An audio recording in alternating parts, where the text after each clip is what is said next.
Buenos días, hermanos. Perdonen, tengo mucho calor. Me estoy muriendo de calor. Vamos a dejar ese tiempo en las manos de Dios para que Dios lo use grandemente para nosotros. Padre, gracias te damos por tu palabra que nos da alivio, consuelo, paz, amor, seguridad. Gracias porque por medio de ella es que hemos venido a ti.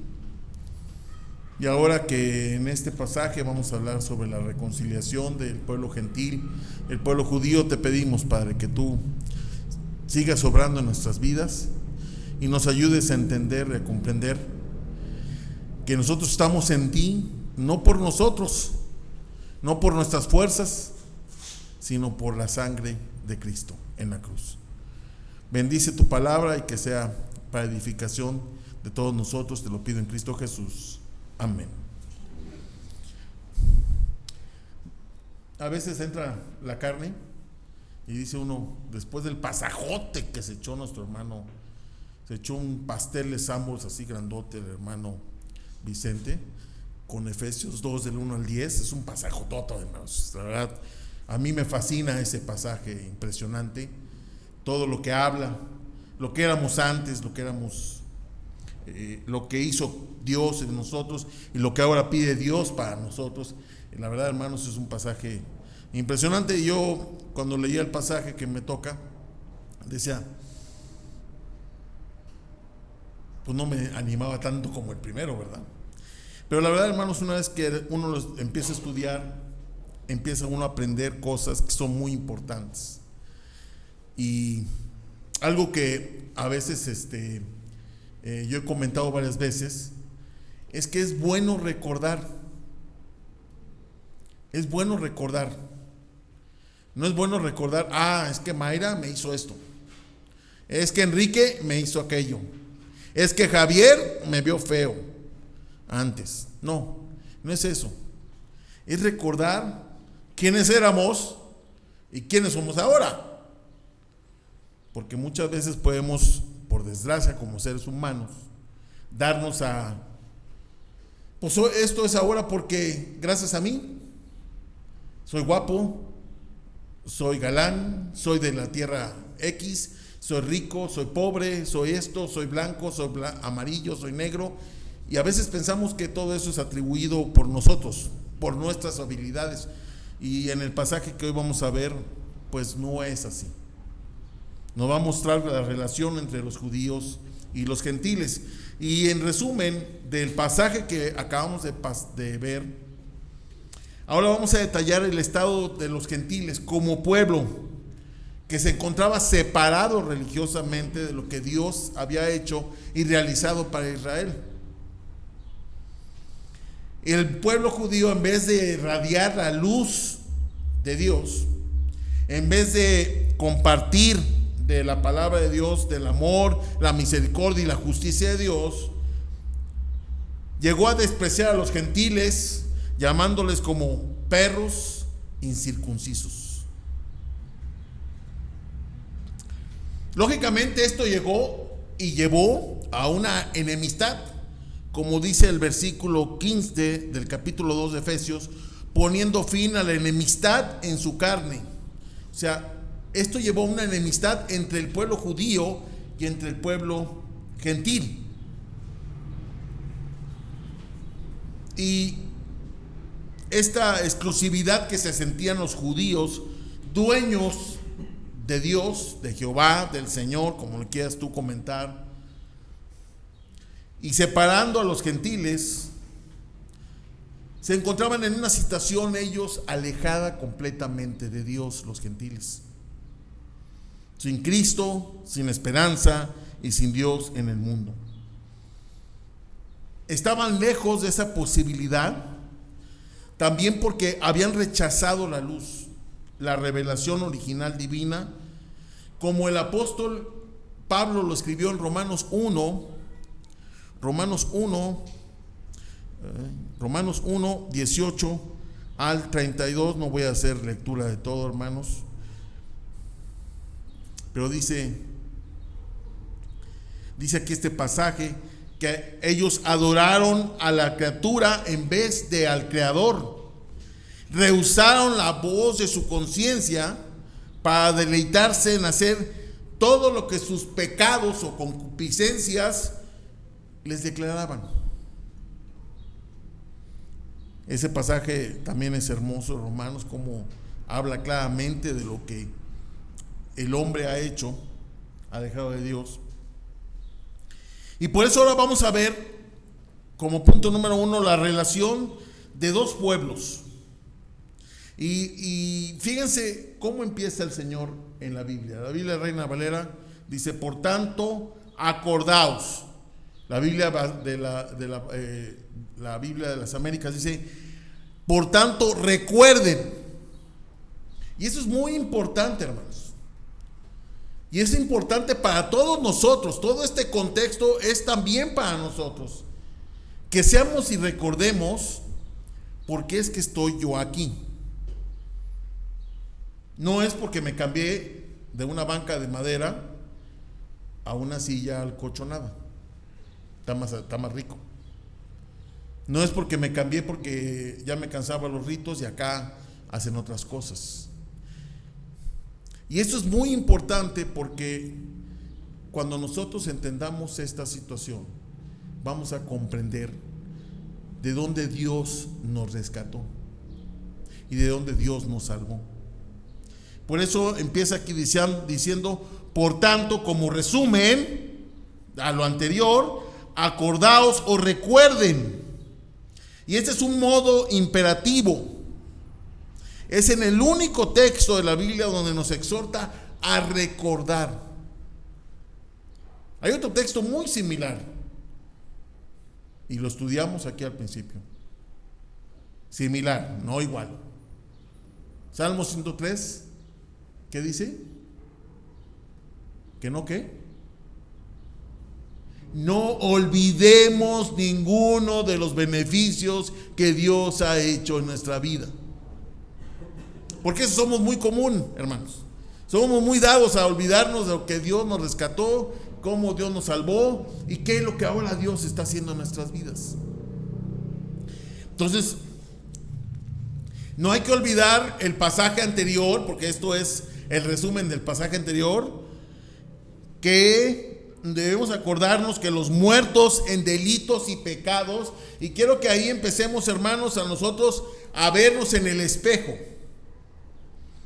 Los engañados por Satanás, hemos recibido una vida nueva en unión ahora a Cristo Jesús. Y como dice Filipenses 1:3, que ya lo vimos, hemos sido elevados a las esferas celestiales.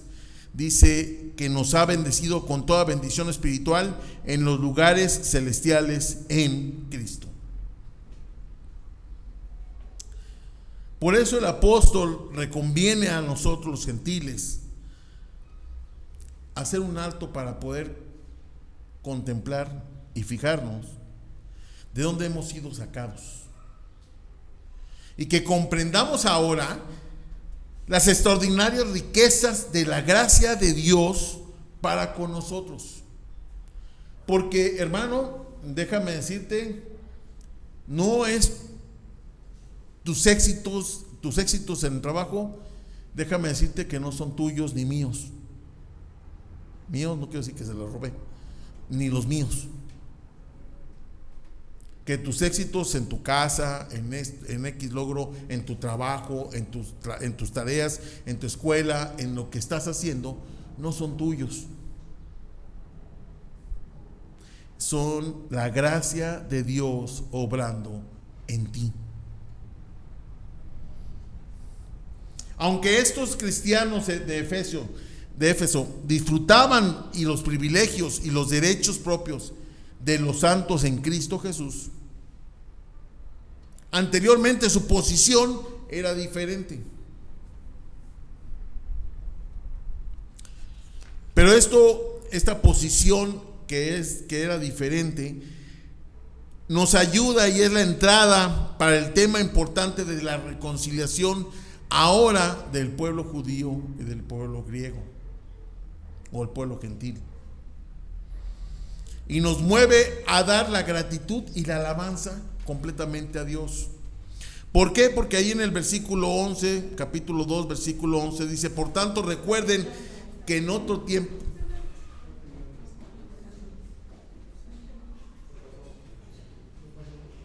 ¿Qué está temblando? ¿Tembló? ¿No soy yo, hermano?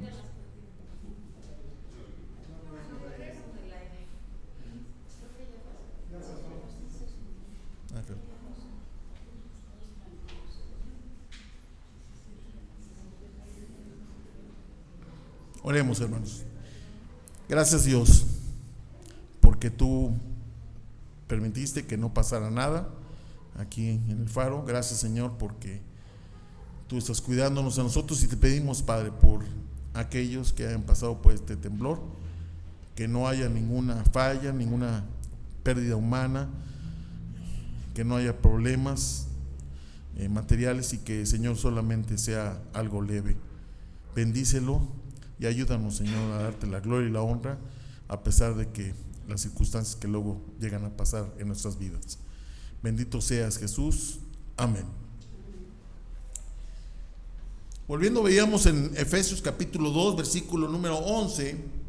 Dice: por tanto recuerden que en otro tiempo, hermanos, ustedes los gentiles en la carne.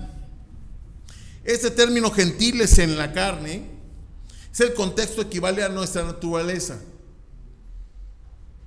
Nosotros somos gentiles porque automáticamente, al no nacer en Israel, pues no somos judíos, ¿verdad? Somos gentiles. Dice aquí que son llamados incircuncisión. Además, somos calificados como la incircuncisión por los israelitas orgullosos. Esto alude a que los no judíos estaban fuera del pacto de Dios y eran excluidos y llamados paganos incircuncisos.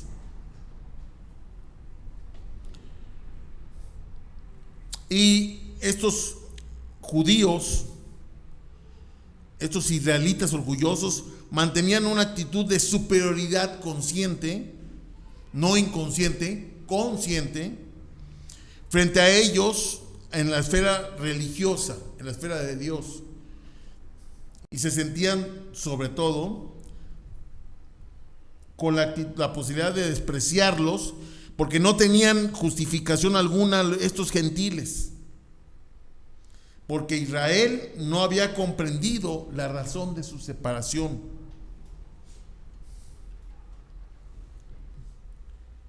Y esa separación de la demás gente, Pablo lo juzga con severidad en Romanos capítulo 2, versículos del 17 al 29. Pero yo nada más voy a hacer lectura del 25 y del 26. Pues ciertamente la circuncisión es de valor si tú practicas la ley. Pero si eres transgresor de la ley, tu circuncisión se ha vuelto incircuncisión. Por tanto, si el incircunciso cumple los requisitos de la ley, ¿no se considerará su incircuncisión como circuncisión?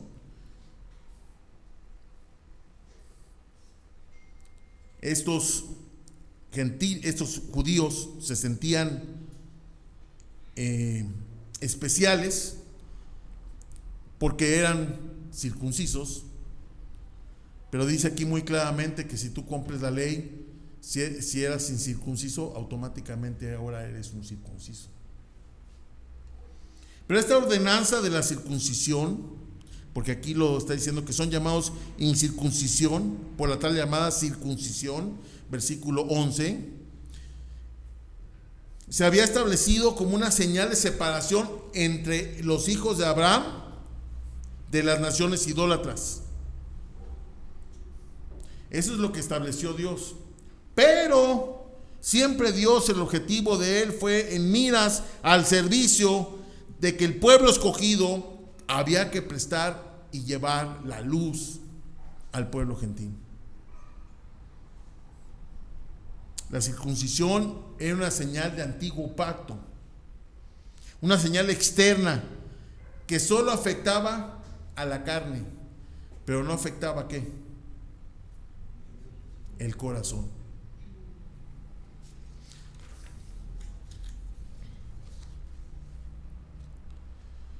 Por eso es que en este versículo 11 dice: son llamados sin circuncisión, por la tal llamada circuncisión, hecha en la carne por manos humanas.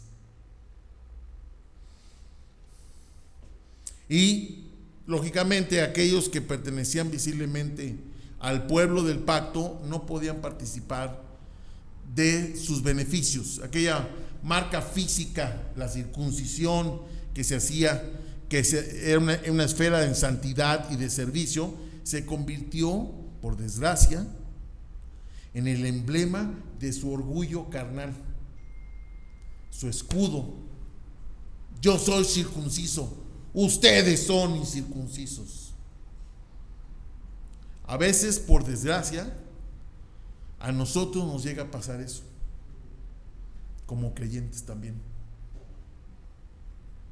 Yo soy creyente en Cristo, ustedes impíos, inconversos, incrédulos. Y a veces somos muy buenos para criticar a los judíos, pero también a veces nosotros no mostramos ese amor para el pueblo inconverso, para el pueblo impío, el que necesita conocer el evangelio.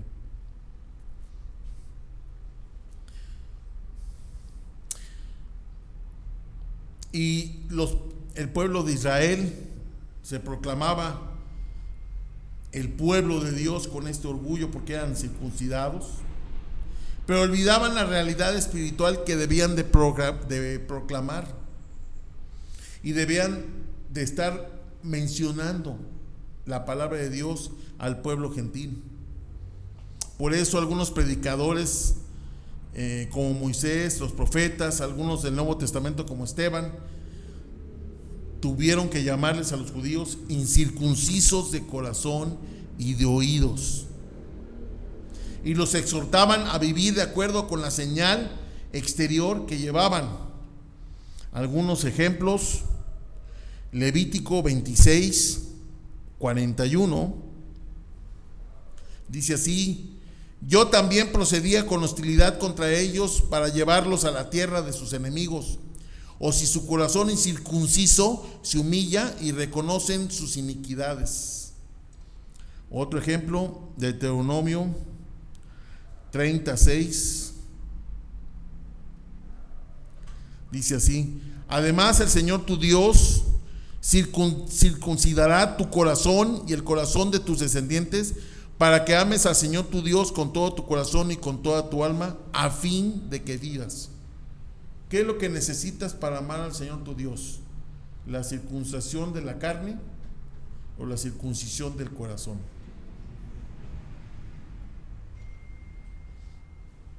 Deuteronomio, Antiguo Testamento de los judíos, su ley, ahí está que dice: circuncidará tu corazón y el corazón de tus descendientes. Otro ejemplo, Hechos 7:51,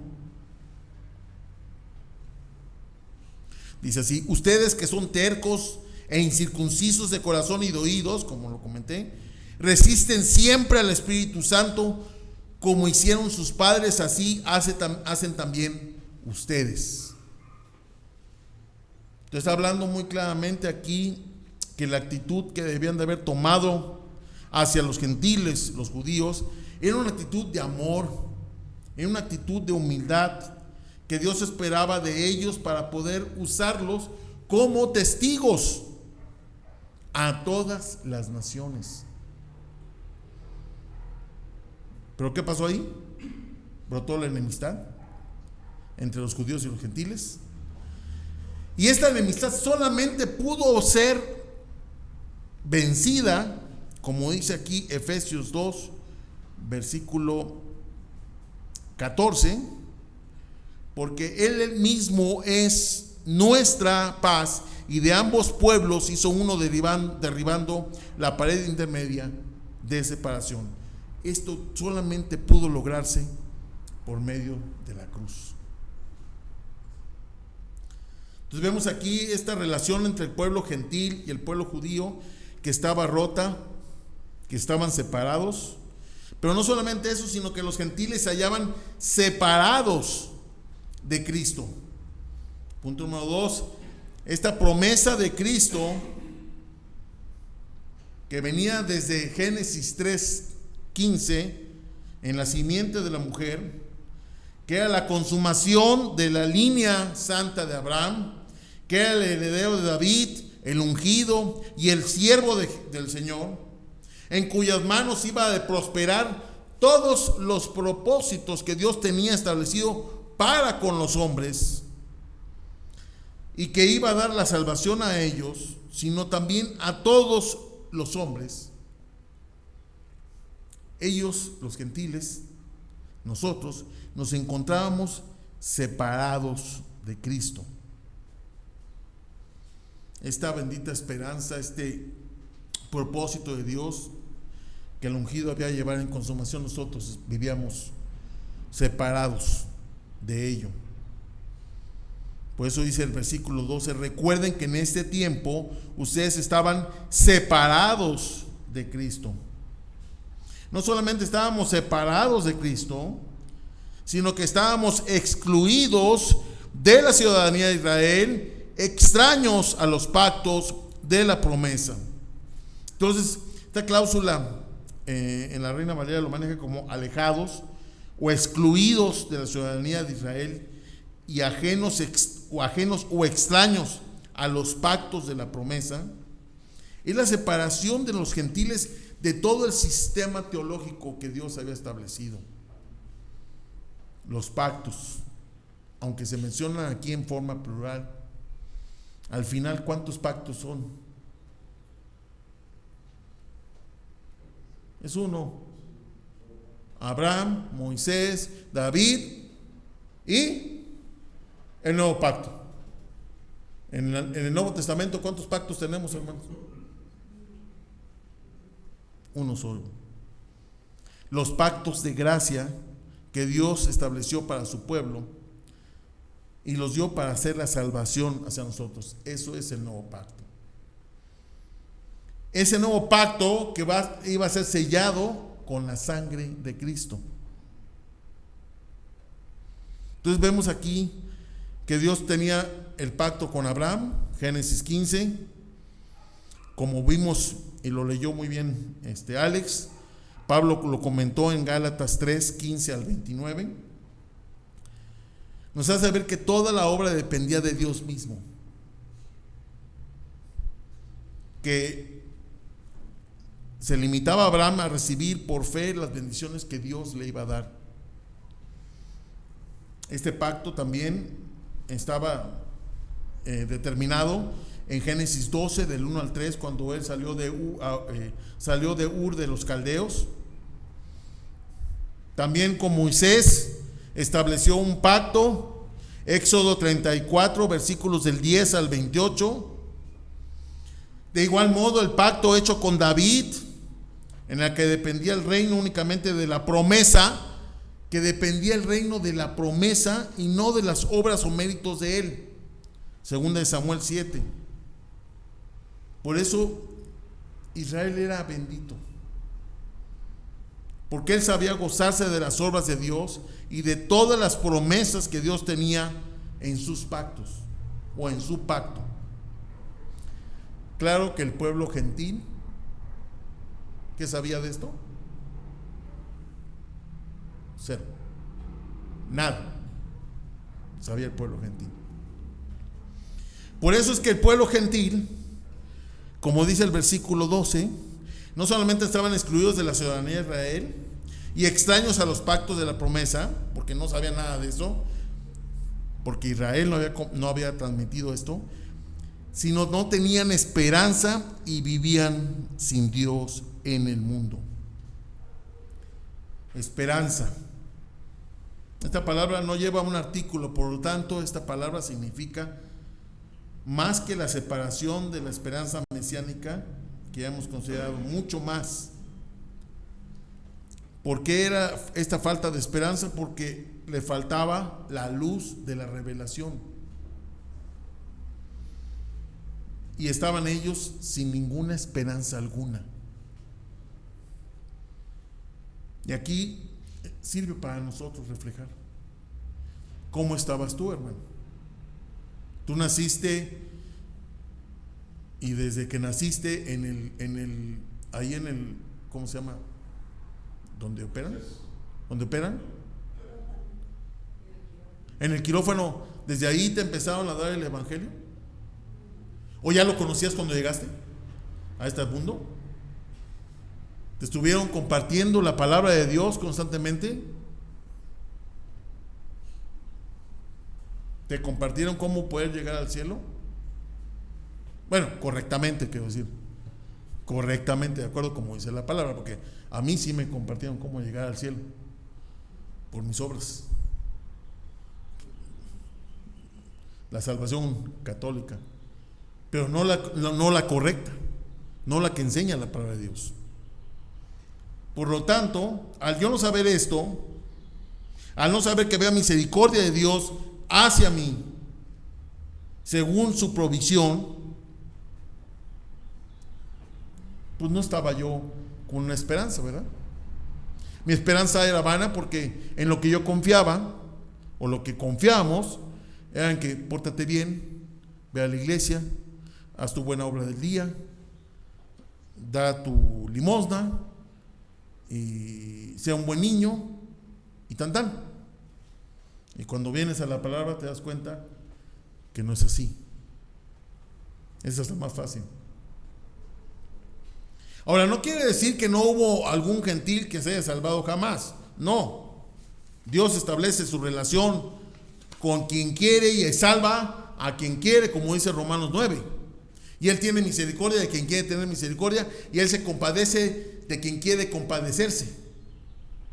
Y lo puede hacer desde Abraham hasta cuando llegue el Apocalipsis.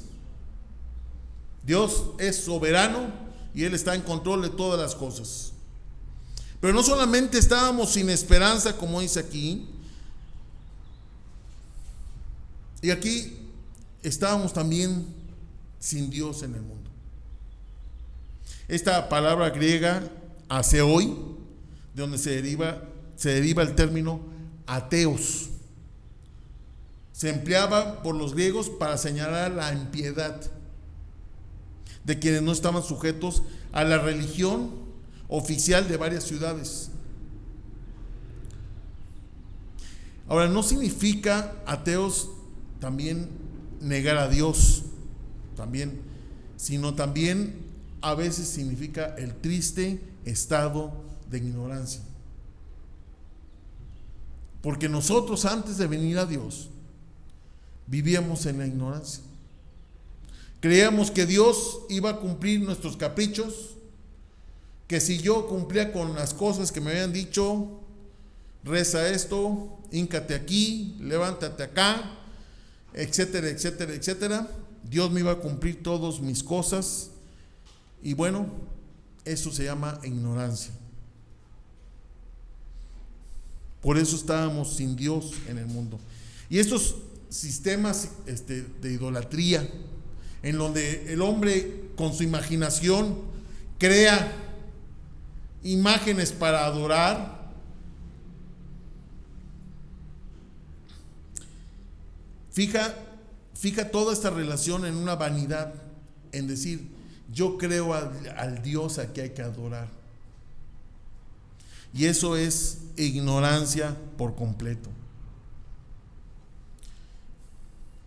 Me recuerdo allá en Tlapa, los brujos en Tlapa, en la montaña tlapaneca, eran muy importantes.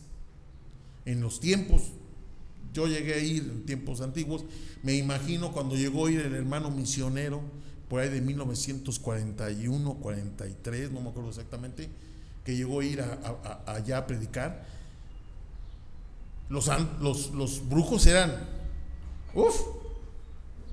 lo máximo en ese sentido. Y estos brujos, hubo brujos ahí en llano, en el llano, que se convirtió en brujo. ¿Por qué se convirtió? Dios le dio la salvación y él vivía en la ignorancia completa. Entonces, mucho de este ateísmo que tenemos y estamos sin Dios, es también porque hay una ignorancia completa de saber el verdadero Dios. Porque esa es la verdad. Conocen al Dios de bolsillo, al Dios que me va a resolver las cosas. ¡Ay, tengo un problema! Dios, sálvame. ¡Ay, estoy enfermo! Dios, rescátame. ¡Ay, necesito dinero! Dios, dame dinero. Ese es el Dios que conocemos, o que conocía yo, cuando realmente el Dios verdadero es mucho más impactante y más poderoso. Ahora nos encontrábamos sin Dios. ¿Sin Dios en dónde? En el mundo.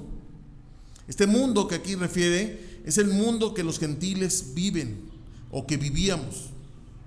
Es un mundo hermoso, con muchas posibilidades, pero por desgracia está viciado por el hombre, porque ha creado su propio Dios, su propio sistema.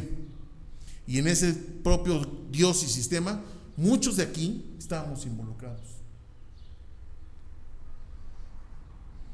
Porque estábamos sin Cristo. Y aquí hay varias cosas que al estar sin Cristo significan. Sin Cristo, sin bendiciones espirituales. Dios no te puede bendecir si no estás en Él. Sin luz, andábamos en las tinieblas, chocando y provocando problemas y todo en las tinieblas, sin paz. No teníamos paz, vivíamos en pleitos, en problemas, circunstancias, sin descanso. Ahora descansamos en Cristo. Antes descansábamos en nuestras obras, en nuestros hechos, en nuestras fuerzas, sin seguridad. Ahora los que estamos en Cristo tenemos la seguridad de que cuando muramos, ¿a dónde vamos a ir? Al cielo. Sin esperanza. Ya lo he comentado, no teníamos esperanza. Estábamos perdidos. Y sin un profeta, un rey, un sacerdote como Cristo, que nos guía. Esto es sin Cristo. Y la verdad, cuando vemos esto, hermanos, nos debe invitar a evangelizar más a la gente, a compartir el evangelio más a la gente. Porque, hermano, tú antes de venir a Cristo estabas así, igual que yo. Todos estábamos así antes de venir a Cristo. Nadie llegó, por eso dije, no fue en la sala quirúrgica, en el quirófano, que tú recibiste a Cristo. Lo recibiste ya, a lo mejor de viejo como yo. Y así estábamos. Y esto nos debe ayudar a compartir más el evangelio con la gente. Dice Spurgeon: sin Cristo, si esta es la descripción de algunos de ustedes, no necesitamos hablarles sobre los fuegos del infierno. Que estas cosas que significa sin Cristo, sea suficiente para asustarlos que están en un estado tan desesperado como para estar sin Cristo. Oh, qué terribles males se acumulan en estas dos palabras: sin Cristo. Charles Spurgeon. Qué impactante, hermanos.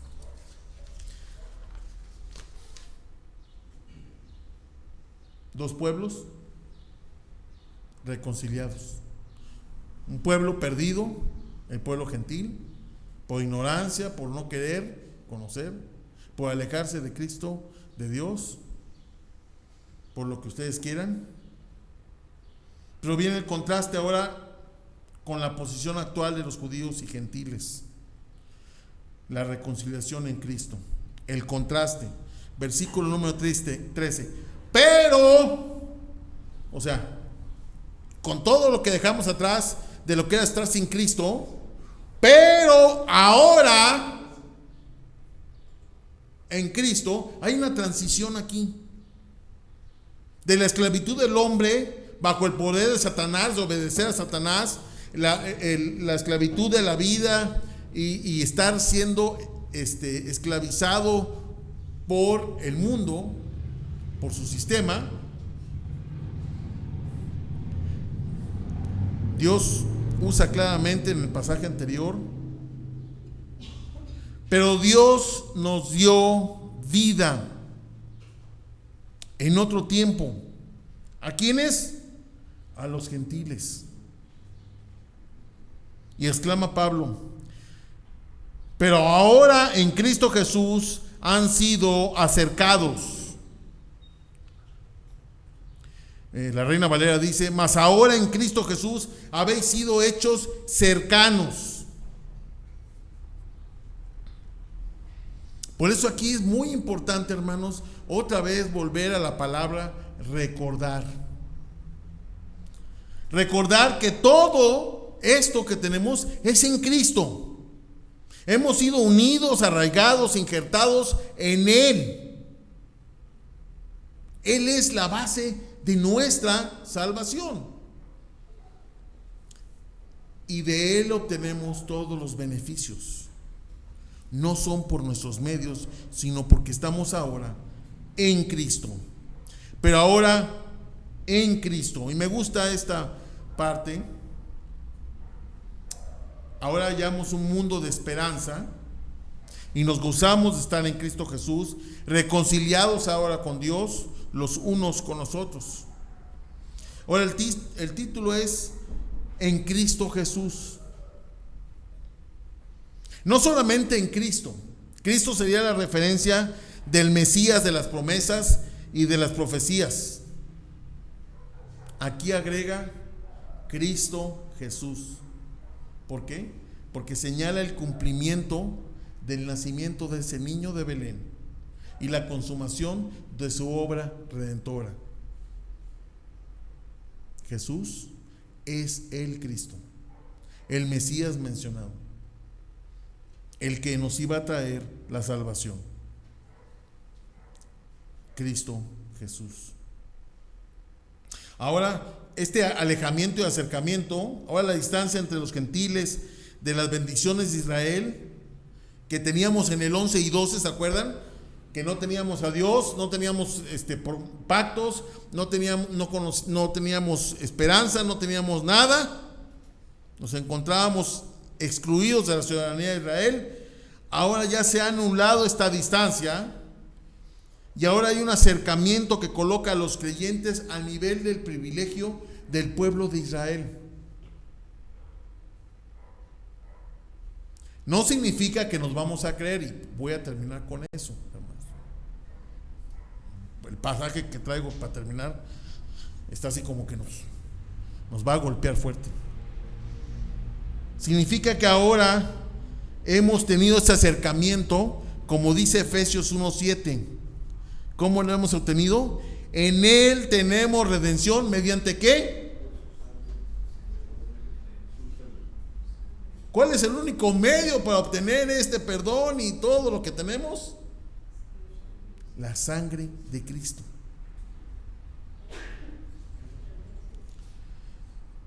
Entonces, debemos recordar que la sangre de Cristo equivale a todo para nosotros en nuestra vida. Solo el sacrificio del Calvario pudo anular la enorme distancia y tirar, me recuerda la barda de Alemania oriental y del occidental que los separaba. Bueno, solamente la sangre de Cristo pudo tirar esa barda que nos separaba del pueblo de Israel. Y deberíamos estar contentísimos como en ese día fue, porque ahora hemos sido unidos. Pablo hace eco de estos términos porque, para referencia, Isaías 48, 22, Isaías 57, 19, 21, dice, Dios afirma que no hay paz para los impíos malos. No hay paz para aquel impío, salvo por la obra reconciliadora de Cristo. Es la única paz. Por eso podemos destacar 5 elementos muy importantes de la condición de privación y lejanía que teníamos nosotros y que tenían los efesios. 1, no tenían relación con Cristo. Fíjense, vamos a hacer una semejanza de cómo estábamos nosotros, hermanos. Vayan por favor vislumbrando cómo estábamos. No teníamos relación con Cristo. ¿Qué es lo opuesto a estar en Cristo? Es decir, estar separados de Él y no tenían nada que ver con Él, con su promesa mesiánica de salvación, ni con su muerte expiatoria en la cruz. Estar sin Cristo es un trágico sinónimo de estar sin bendiciones espirituales, sin luz, sin paz, sin descanso, sin seguridad, sin esperanza, sin un profeta. Estábamos completamente sin Cristo. Éramos excluidos de la ciudadanía de Israel. No teníamos parte de los propósitos de Dios para con ellos. No éramos parte. Éramos ajenos a todos los pactos de promesa. No había ningún pacto de promesa con nosotros. El único pacto de promesa que había con nosotros, que no lo sabíamos, es que íbamos directos al infierno. Ese es el único pacto de promesa. Porque si tú no crees en Cristo, vas directo al infierno. Estábamos sin esperanza, estábamos sin Dios, como tantas personas y tantas religiones que no albergan esperanza en ninguna especie. Algunos, su esperanza es llegar al quinto no sé qué estado de no sé qué tantas cosas, que cuando lo oigo digo, ¿me lo puedes traducir al español? Porque no sé en qué idioma me hablaste. Sin Dios en el mundo, o mejor dicho, inservibles, inútiles, con dioses paganos que no nos ayudaban en nada, todo lo contrario. Dice Hechos 17:23, porque mientras pasaba y observaba los objetos de su adoración, hallé también un altar con esta inscripción: al Dios desconocido. Pues lo que ustedes adoran sin conocer, eso les anuncio yo. Eso fue lo que hizo Pablo, ir a anunciarles al Dios desconocido. Esa era la antigua forma y condición en la que los no judíos, nosotros, los gentiles, vivíamos nosotros sin estar en Cristo. Este es el antes. Pero ahora en Cristo tenemos esperanza. Ahora en Cristo tenemos un rey a cual debemos seguir. Pero sí quiero invitarles, hermanos. Hemos sido reconciliados a este pueblo judío para ser ahora de nosotros uno solo, por la sangre de Cristo.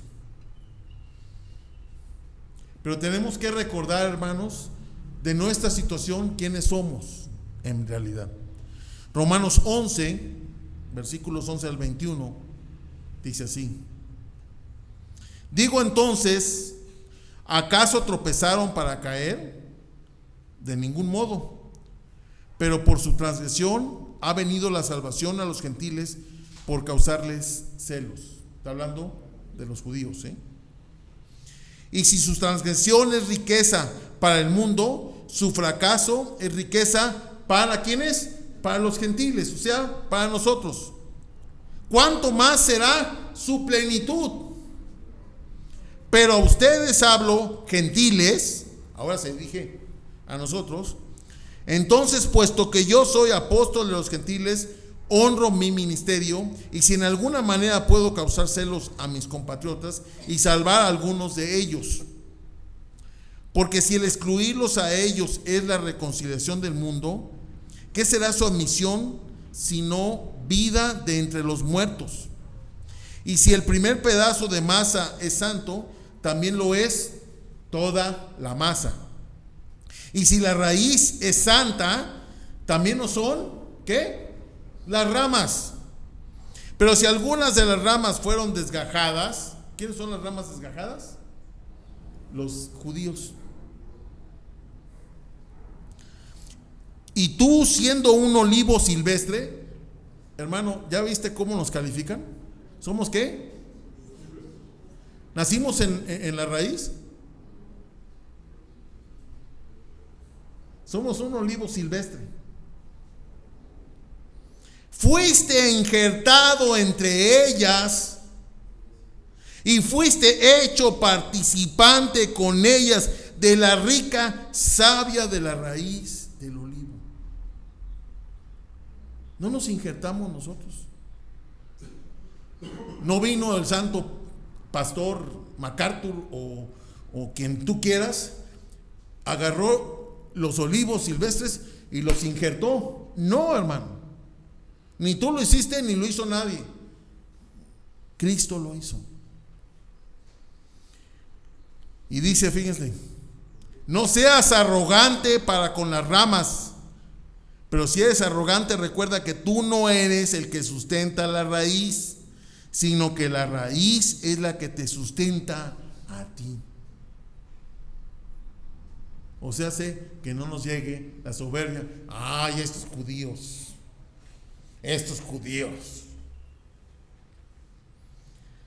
Dirás entonces, las ramas fueron desgajadas para que yo fuera injertado. Qué bendición.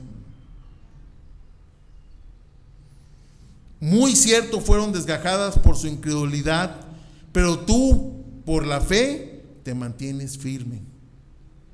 No seas altanero, sino teme, porque si Dios no perdonó a las ramas naturales, tampoco a ti te perdonará. Dios nos rescató a este pueblo gentil y lo injertó ahora en esta raíz, en la raíz de Dios. Y Él fue el que lo hizo en nosotros. A nosotros que somos el olivo silvestre.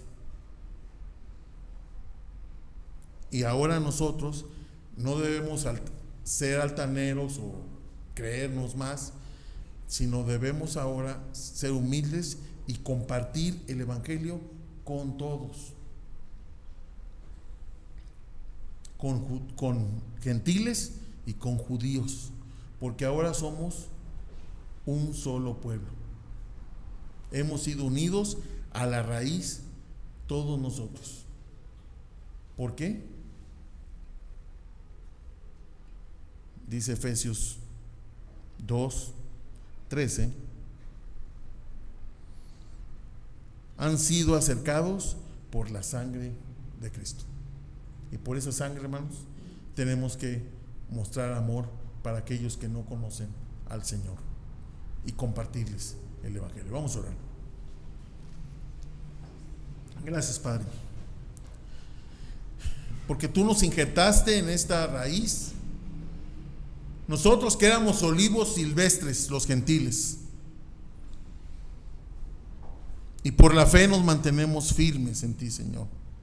Ayúdanos a seguir siendo firmes en ti, en la fe, y a compartir el amor con todos, gentiles, judíos, griegos, esclavos, libres. Ya no hay más, porque ahora somos un solo pueblo. Bendícenos, ponnos a la gente que tenemos que compartir, y ayúdanos, Señor, a mantenernos firmes en la raíz, que hemos sido injertados por la sangre de Cristo, y que ahora ya tenemos esperanza. Ahora tenemos al Dios vivo y verdadero.